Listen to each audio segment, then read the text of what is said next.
Welcome to the Living the Dream podcast with Curveball. If you believe, you can achieve.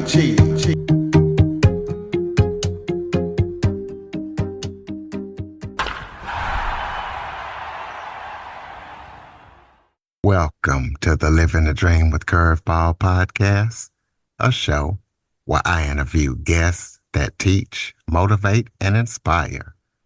Today, we're going to be talking about helping aspiring authors with book editing, marketing, and consulting services, as I am joined by the founder of Urban Book Editor, Michelle Barard. She has a extensive and impressive professional career, but now what she does is she helps aspiring authors with book editing, professional editing, marketing, and consulting services. So we're going to be talking to her about everything that she's up to and how she can help you if you're an aspiring author. So if you know of any aspiring authors, be sure to hear this episode. Michelle, thank you so much for joining me today. Well, thank you, Curtis, for having me. I appreciate it. Why don't you start off by telling everybody a little bit about yourself? Well, let's see. I usually tell people that I was a mother first. That was my first and most important job, the best job I ever had in my life. And everything else was in support of that. And it was partly through that I started Urban Book Editor. Okay, well, before you started Urban Book Editor, you also have a extensive professional career and things like software management and all that good stuff. So tell us about that. So I was one of those folks who was a little, I'm going to say, aimless in college. Didn't realize that I liked computers, loved computers until my senior year, and didn't have enough money to stick around to change my degree. So I graduated with a degree in international relations with a focus on Latin America and the Caribbean, which is still an area that I love tremendously. I kind of maneuvered my career because fortunately, I have a tendency to grow roles around me. So I started out doing things like computer graphics. Well, started as an admin assistant at a company that no longer exists in the DC area. Moved into computer graphics, later moved into software training and technical writing. So I've worked for a variety of software companies doing project management or program management. I've done a lot of different things. As I said, I tend to grow positions around me.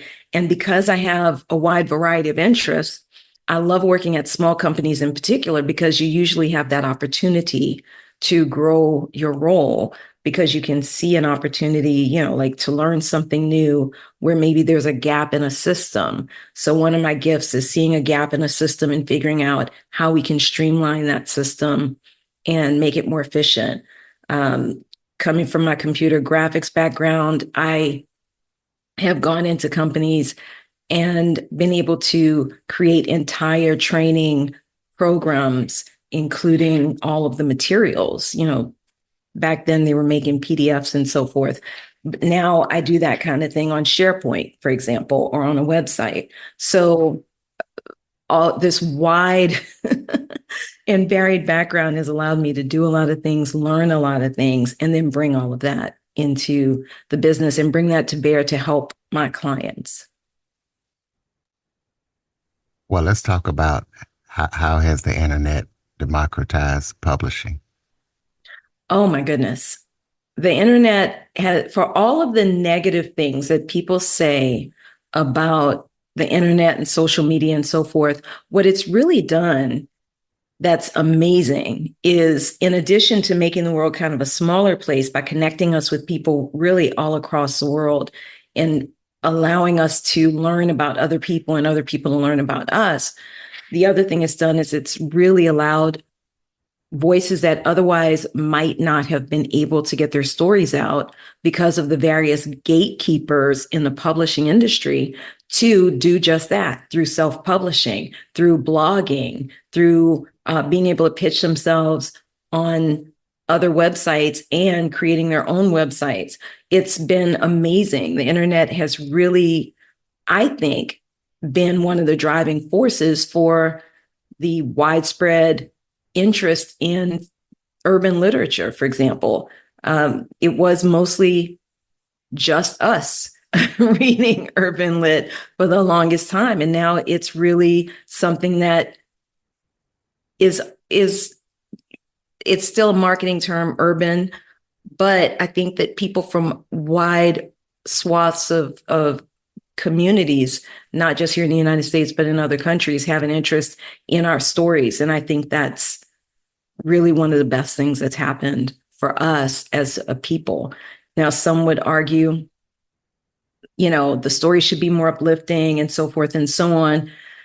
Yeah, there is that argument, but just the fact that our voices are out there, the voices of people who otherwise wouldn't have been heard, to me is just amazing. And it's really revealed, I think, a depth to people that we would not have expected such depth from.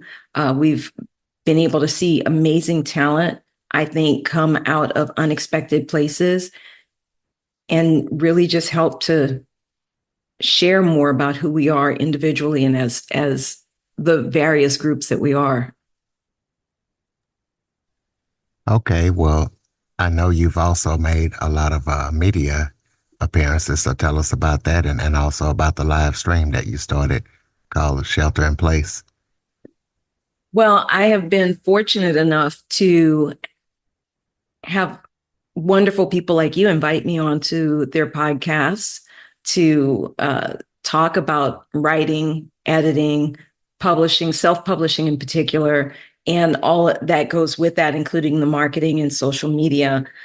So I can't even list probably the number of shows that I've been on where I've been able to do that. Everything from shows produced by Tribe Family Channel to Nice Guys on Business have been so kind as to have me on their shows. I myself have a podcast that actually is wrapping up this year after 8 seasons called Somewhere in the Middle with Michelle Barard.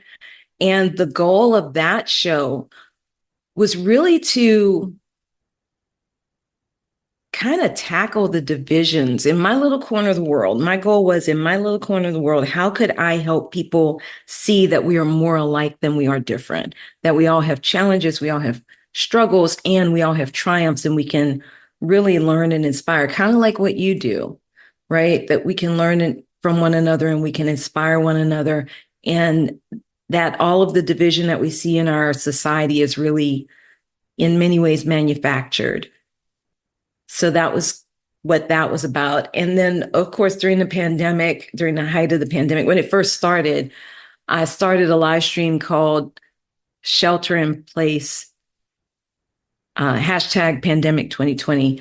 And I did that with a friend of mine, Julia Black. And our goal was for us to learn, but also to help educate other people about COVID and what's happening. And then as the live stream went on, we really wanted to focus on not just the challenges of COVID and all of the political aspects and the economic aspects, and of course, all of the destruction that we saw in our communities, the death and destruction in our communities, but also some good news, some things that we could uplift people with, really, as we started coming out of that. So that was the goal of that live stream. Well, why do you feel like business leaders should consider writing a book? Oh my goodness. Business leaders should consider writing a book because it's one of the best ways, I think, to establish yourself as a thought leader in your industry. And it doesn't have to be the world's largest book. In fact, most people truthfully aren't going to necessarily read the entire book. They're going to read key aspects of the book. They're going to look for those key points. So there are ways you can structure that so they can take that away a lot easier. But it really does help to establish you as a thought leader, and it builds credibility. I mean, if writing a book were easy, everybody would do it. Talk about is speaking of If writing a book was easy, everybody would do it. What are the three keys to writing a successful book?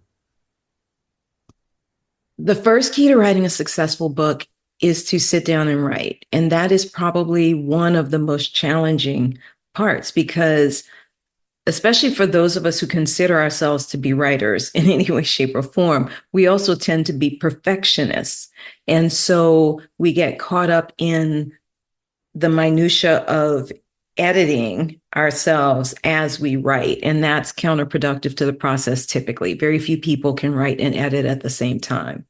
So the first thing is just to write the book without censoring yourself, without editing as you go, kind of I don't want to say stream of consciousness because you want to have some structure there. And there are different ways to get structure. But sitting down and writing is probably the first key. The second key, in my opinion, is rewriting. And that is the part where a lot of us fall down on the job because we fall in love with our words. We think every word is perfect as it is.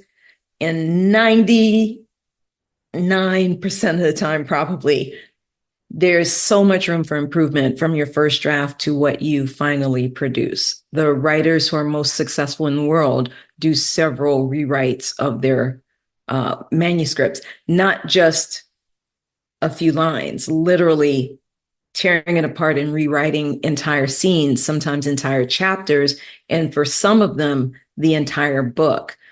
I think it's Cornelia Funk. I hope I'm pronouncing her name correctly. She's the author of a dragon series my kids used to read many years ago. I have read that she rewrites her manuscripts sometimes as many as 8 times before it goes to the editor. That's her work, writing and rewriting over and over and over again to get the most complete, accurate, concise, and well-written story possible before turning it over to the editor. And then the third key is once you get through all that technical stuff, because you've got to write, you've got to rewrite, and then there's a bunch of technical stuff that needs to happen. You have to work with your editor. You have to get layout done for the interior of the manuscript. You have to get, your ISBN number. You have all these different things you have to do, cover design. As soon as you get that cover, start marketing your book. Because unless you've decided I'm writing this book for my own personal edification, no one knows you have this book. So you really need to give yourself, most people, I think, without a significant following as a writer, need to give themselves at least 6 to 12 months to start building up that part of their profile for marketing. And that way you'll have an audience ready and willing and able to buy your book when you release it. Okay, so tell us a little bit about Urban Book Editor. If I was an aspiring author and I came to you and I said, "Hey, Michelle, I would like to use your services," what kind of services could you provide to me? So over the years, Urban Book Editor has actually evolved. And so I'm still known as Urban Book Editor on social media. Right now, the urbanbookeditor.com website points to michellebarard.com because over the years, I found I was doing more than editing. I was doing more consulting, as you mentioned at the beginning of the show, and working with people on marketing, on press releases, on developing entire book marketing plans for their books. So as I was doing all of that, I said, I'm not sure that Urban Book Editor actually expresses precisely what I do. And I was working with authors of all ethnicities, all socioeconomic levels. I've done everything from fantasy to self-help to Christian to memoir and everything in between, poetry, fiction. So I wanted to really kind of shift the focus of the company, not just on urban books. And that's by design. and also focus less on editing, because I found that's less what my clients needed. What they needed was not just the editing. They really needed to be walked through the entire process. So I basically can help you through the writing and the development of your story or your memoir, which is still a story, but a different type of story, a real story.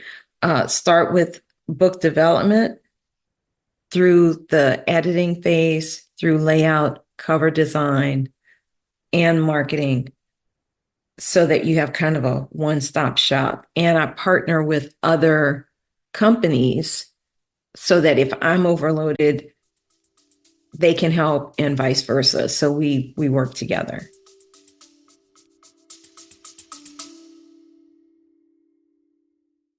Okay, everybody, it's Michael E. Cullen II. And I'm Sesame and Carta from the All Too Real 2 podcast. We're passionate about movies, TV, and pretty much all things pop culture. Dive into the chaos of failed sitcoms, direct-to-video sequels, and the quirky realms of cinema and TV. Join us every Thursday for your dose of All Too Real 2 entertainment. We'll guide you through debates like whether Howard the Duck qualifies as a superhero. Ponder if Larry the Cable Guy could be the new Rock or Schwarzenegger. Discover if some shows and movies should have stayed in the cutting room. Ever heard of a sitcom featuring that dictator with the funny mustache? Well, we watched it. We're dedicated to unraveling the peculiarities of pop culture, sometimes with awesome guests. So, if you're into the eccentric world of pop culture, listen and subscribe to All Too Real 2. Available wherever you find podcasts and on Age of Radio.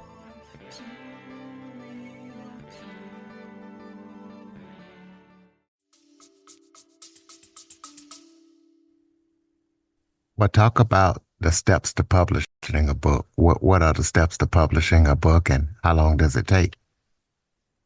Oh, how long it takes to publish a book really depends on the author. The most important part of this process, I think, is the rewrite, as I mentioned.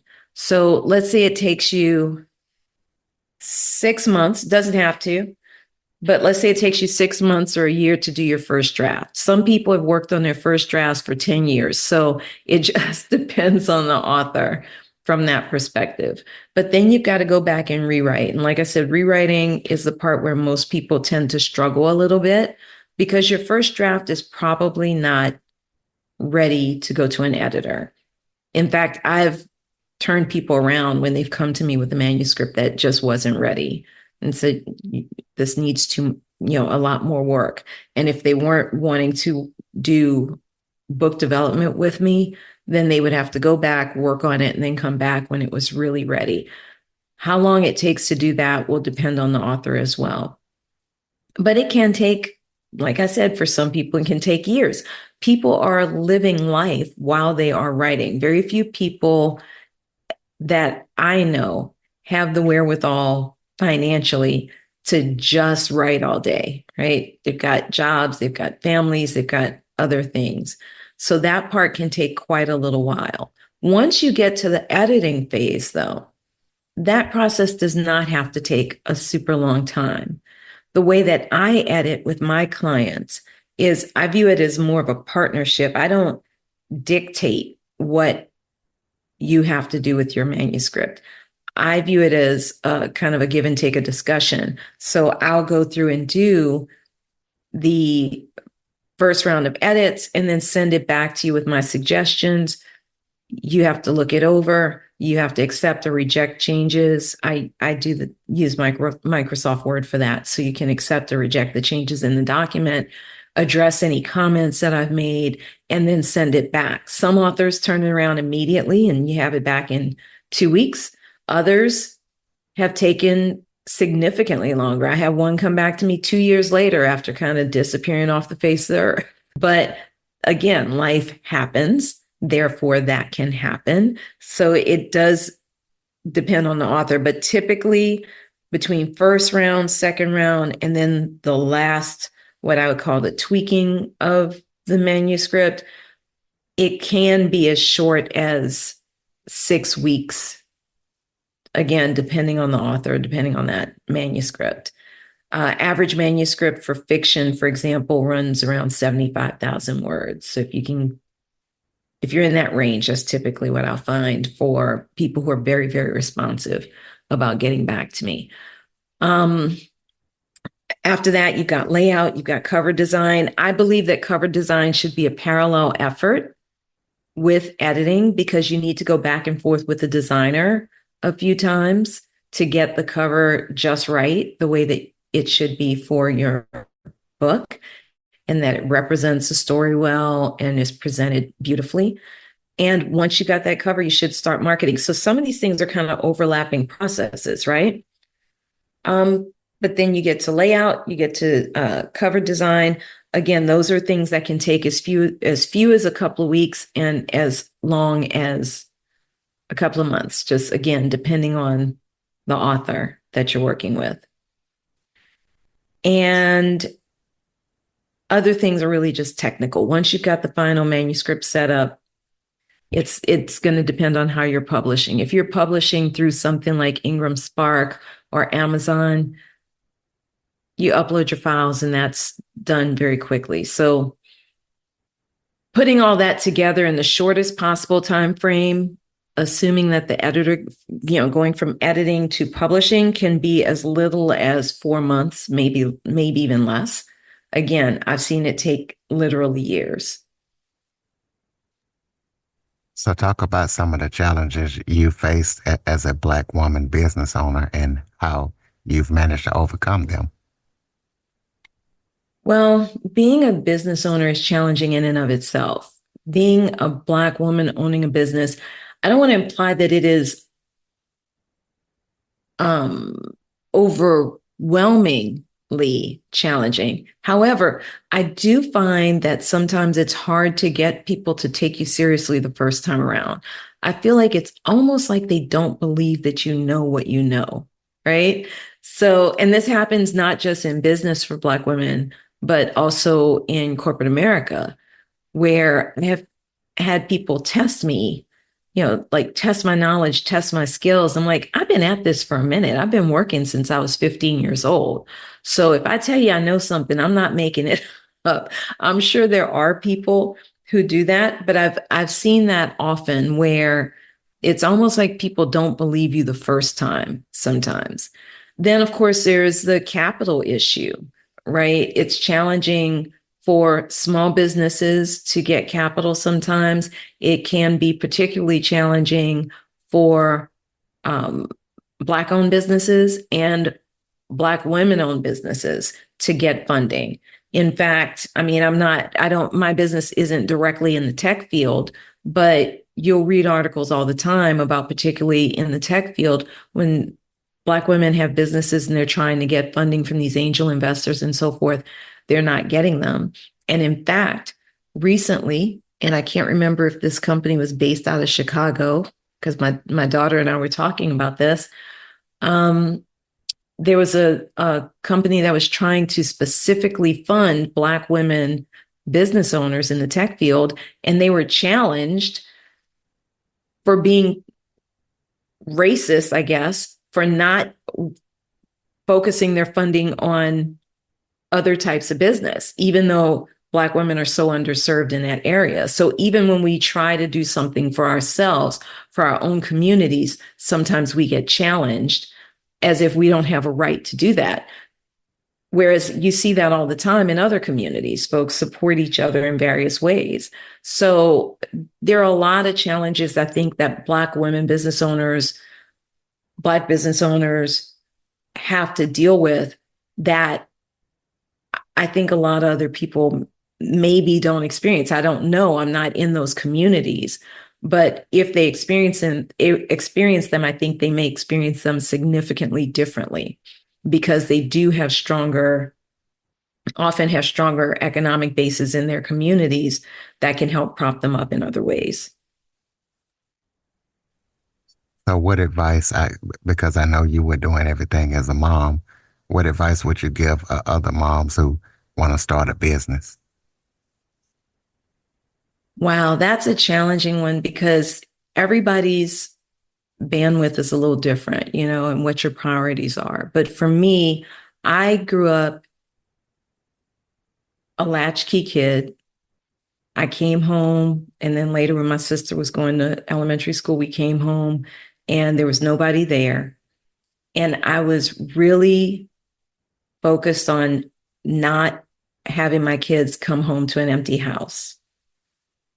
I think that a lot of the issues that we experience in our communities is because parents are struggling to be there for their kids sometimes. So for me, my goal was to always be able to pick up my kids from school myself or pick them up from their bus stop, bring them home, and whatever else I did to bring in the extra money, whatever else I did as a business, really to be in my house with my kids or something where I could take them with me. So even if I had to work late on my day job, I would take my kids with me to the day job. I never wanted them to be alone. So that was a big priority for me. So that changed some of the options that I had, because for a while I thought, well, I can do something like sell Mary Kay. I had all these different business things that I thought about, and ultimately decided I had to learn to leverage the technology at my disposal along with the knowledge that I had, and then continue learning so that I could do something from home. So that was my focus. Now, with that said, it required a high level of organization. The first thing I had to do, and fortunately, I already had developed this habit in large part because early in my career, I worked for a company that as soon as you came on board, the first thing they did was have you order a day timer. I don't know if anybody remembers day timers, but they were those little books that you had the pages that you could put inside, and it was your calendar and your notes and everything in there. So I've always had that habit. It's now just transferred to the computer and the phone. And first thing I did was start teaching my kids anything that you have to do, anything that you're required to be at or I'm required to be at for you has to go into an appointment. I need to know about it far enough in advance so I can plan. So planning was really key. I live and die by my calendar. And if it's not in my calendar, it doesn't exist. So that was the first thing, is to become highly organized from that perspective. We were in Atlanta, and Atlanta, if anybody's familiar, has terrible traffic. Not as bad as LA yet, but really terrible traffic. And at one point, I had 3 kids at 3 different schools and had to get to 3 different places to get them. So one of the things that I started doing was preparing meals, or the main portion of our meal, on Sunday. I'd go to the grocery store Sunday morning and spend all day cooking. And that way, during the week, all I had to do was take something out and put a vegetable with it, and we had dinner ready. So I didn't spend a lot of time cooking during the week. That made life much less stressful after a long commute, sometimes as long as 2 hours, getting everybody from where they needed to be. So again, that's partly a function of staying organized that is just so key to this whole thing. And lastly, I would say, lean into your strengths, whatever your strengths are. For me, it was figuring out how to leverage technology in an area where I already had some skills. So that was the writing and editing. What are your strengths? Whatever those gifts are that you have, whatever those things are that you've learned and those skills that you've honed over the years, figure out how you can lean into that. And I am a big fan of figuring out how to leverage the technology that we have at our disposal today to do that even more efficiently and more effectively. So, for example, if you are a hairstylist and that's what you love to do, and you don't even feel like you're working when you're doing it, that's awesome. What can you do from a technology standpoint to make your life easier? Is it scheduling the appointments online? Is it having some sort of automated phone system to help you out? Things like that. So it doesn't matter what it is that you do. You don't have to work on a computer to leverage the technology, is really the point of that statement. Just figure out how you can leverage that technology to make your life easier. and help you do your business better. Tell us about any current or upcoming projects that you're working on that listeners need to be aware of. Well, I am really excited because, like I said, right now, urbanbookeditor.com points to michellebarard.com. I have been really focusing on helping Black women over 50 tell their stories, because I think that we have so much knowledge, so much experience that we can share with younger women in particular who are starting to experience things that are maybe not so pleasant and they don't know how to get through, or, are just new to them. So I think we have a lot of opportunities there to share our stories with the younger generation as they are starting to engage in these relationships and have children and so forth, and start their careers. I also am excited, though, because I have been working on a new project, a book project of my own. So I'm going to be releasing a new book next year. And it is, it's really kind of a personal journey story. It's about my personal journey and some of the pivots I've had to make throughout my life, not just in career, but also in relationships, and the ups and downs, and how you can triumph even when people try to kick you, try to kick you while you're down, because that does happen. And I'm really excited about that project as well. All right. Well, we got your website, michellebarard.com. So close us out with some final thoughts. Maybe if that was something I forgot to talk about that you would like to touch on, or just any final thoughts you have for the listeners. Well, really, I just want to thank you, Curtis, for having me on the show. I'm excited to be able to share my knowledge and experience with your audience. And I really hope that your audience, if you have any aspiring writers out there that are interested in exploring how they can move forward on their books, I have set up a page where they can book a free call with me. They can reach out to me at michellebarard.com/free call. And they'll be able to book time on my calendar. All right, ladies and gentlemen, if you know of any aspiring authors, michellebarard.com/free call. Book some time with Michelle. Check out her website. Check out her company, everything that she's up to.